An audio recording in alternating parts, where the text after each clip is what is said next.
प्रिय विद्यार्थियों, पिछली वीडियो में हमने नई कविता की प्रवृत्तियों पर चर्चा की थी। इस वीडियो में हम नई कविता के बाद की कविता, जिसे शाटोत्तरी कविता कहते हैं, पर चर्चा करेंगे। सर्वप्रथम शाटोत्तरी कविता का तात्पर्य कि शाटोत्तरी कविता का शाटोत्तरी नाम क्यों पड़ा। 60 उत्तरी, जैसा कि नाम से स्पष्ट है, 60 उत्तरी यानी कि 1960 के बाद लिखी गई कविता। तो जो कविता 1960 के बाद लिखी गई वह कविता शाटोत्तरी कविता कहलाई।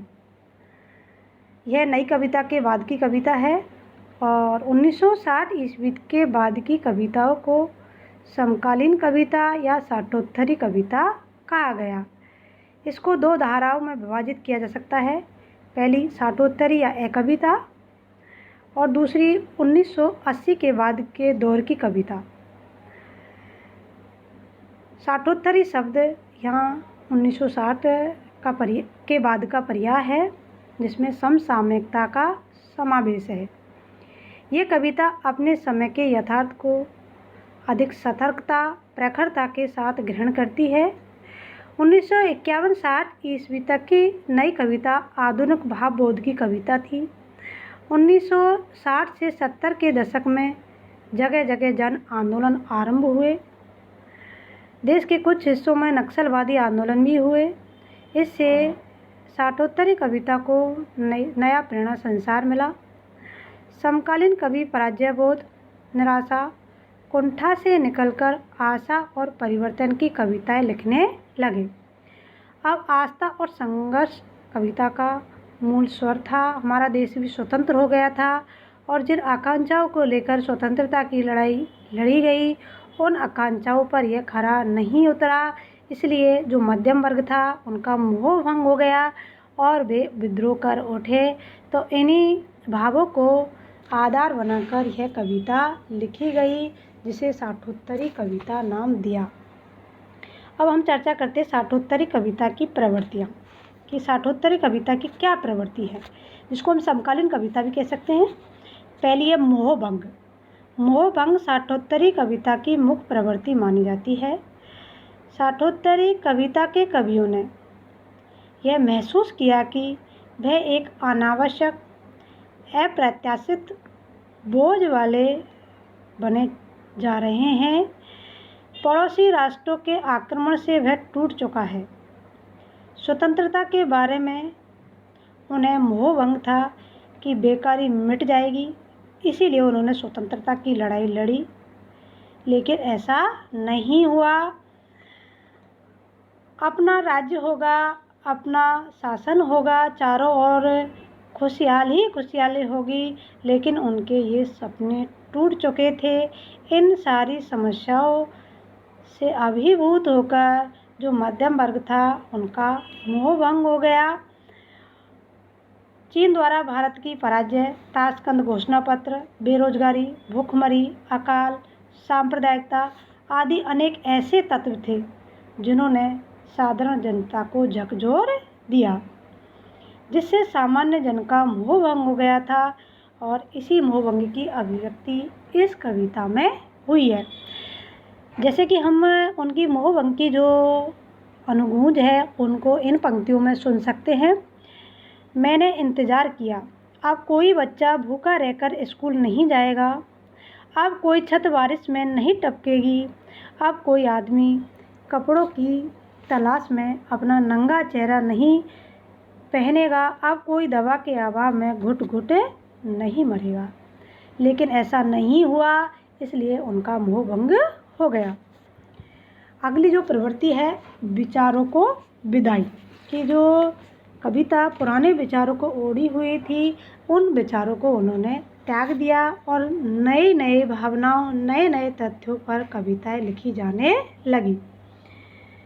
धीरे धीरे तर्क के आधार पर प्रत्येक विचार गलत लगने लगे। ऐसे में कविता ने प्रत्येक विचार को विदाई दे दी। ये किसी बात में विश्वास नहीं करते। इन्होंने स्वयं विवेक पर विशेष बल दिया।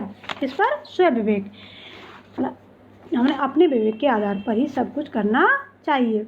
पर जब कवि कुछ ऊल की जलूल की है, सोच ने फिजूल की है, कहा कैलाश वाजपेयी ने अपनी कविता में स्पष्ट कहा है। अगली जो प्रवृत्ति है वह है जीवन से सीधा साक्षात्कार। तो इस युग के जो कवि थे यानी कि साठोत्तरी कविता वर्तमान परिवेश के प्रति प्रतिबद्ध है। उनमें जीवन की यथार्थता व वास्तविकता का सशक्त चित्रण हुआ है। साठोत्तरी कविता के कवियों ने जीवन से सीधा संपर्क किया।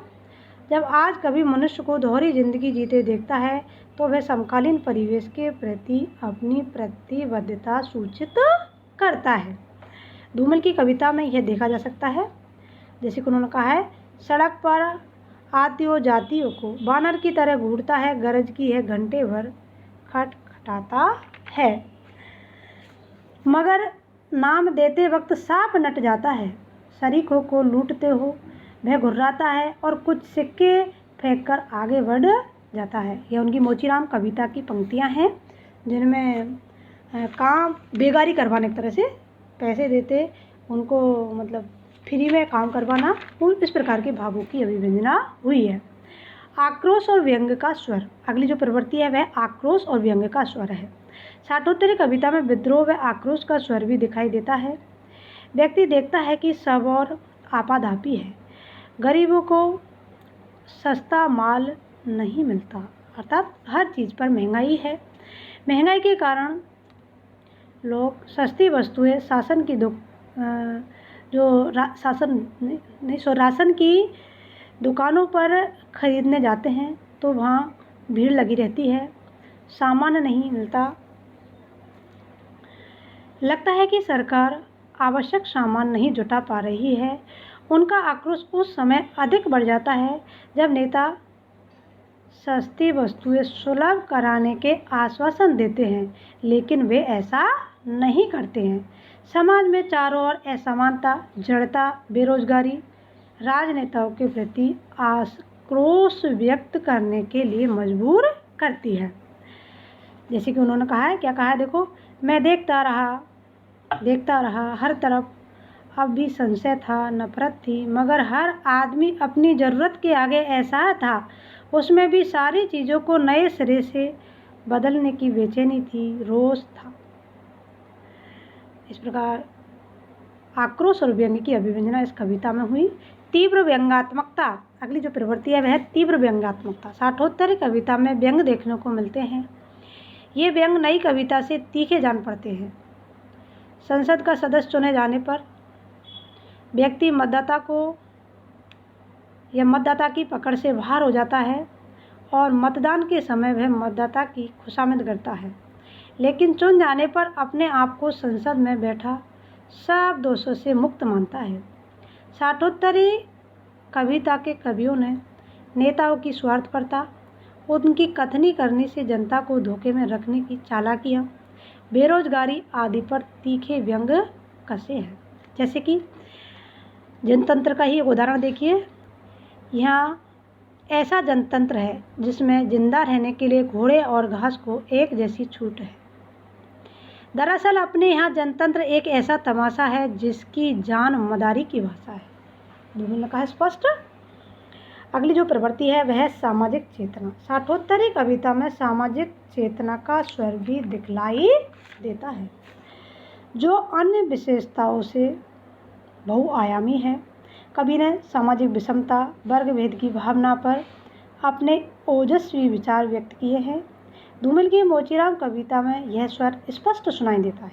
जैसे देखिए, मगर मैं जानता हूँ कि मेरे देश का समाजवाद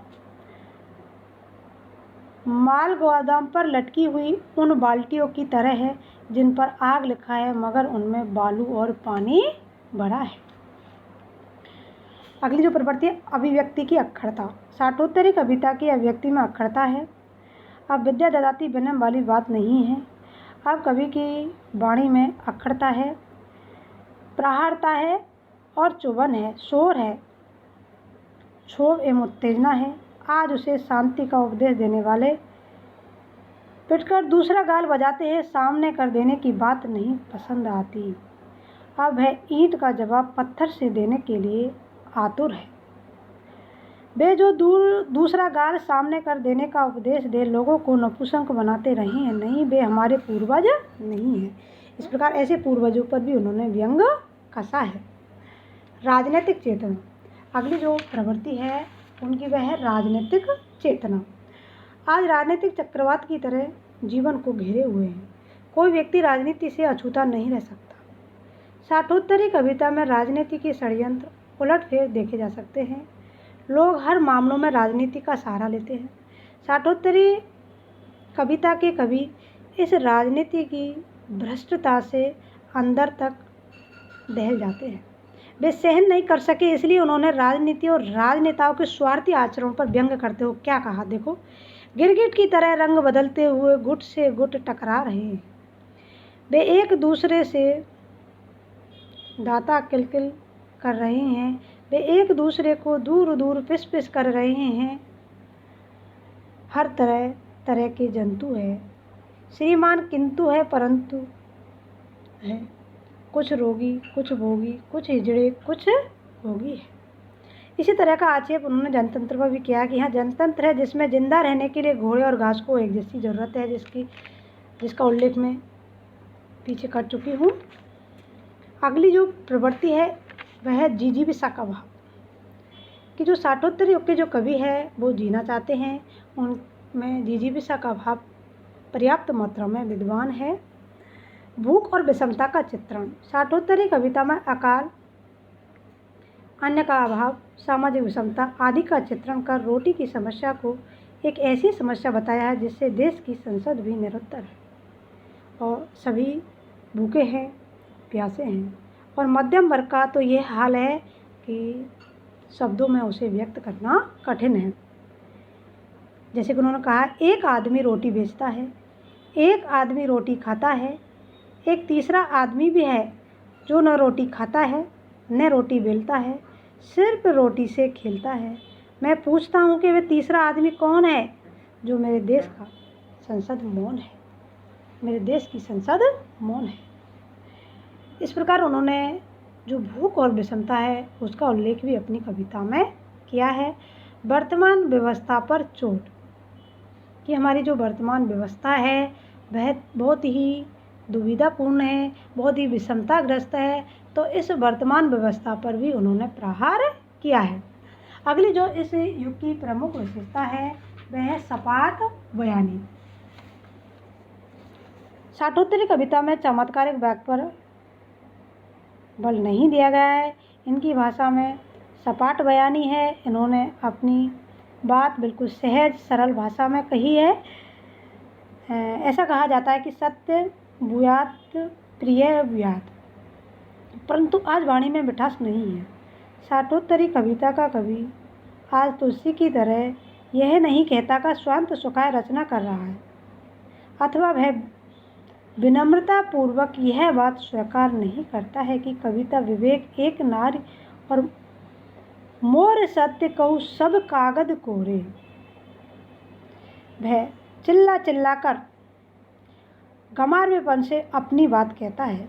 वह सपाट शब्दों में, बेलाख शब्दों में अपनी बात को स्पष्ट करता है। वह अनअलंकृत भाषा में अपनी बात जनता तक पहुंचाता है। इसलिए इस युग की एक प्रवृत्ति है सपाट बयानी। तो जो साठोत्तरी कविता है वह पूर्ववर्ती कविताओं से भिन्न है। उनके जो भाव है, उनका जो शिल्प है वह पूर्णतः अलग है। इसलिए यह कविता अनुपम है और जो यथार्थ है, समकालीन परिवेश की जो यथार्थता है वही इस कविता का विषय बनी है। धन्यवाद।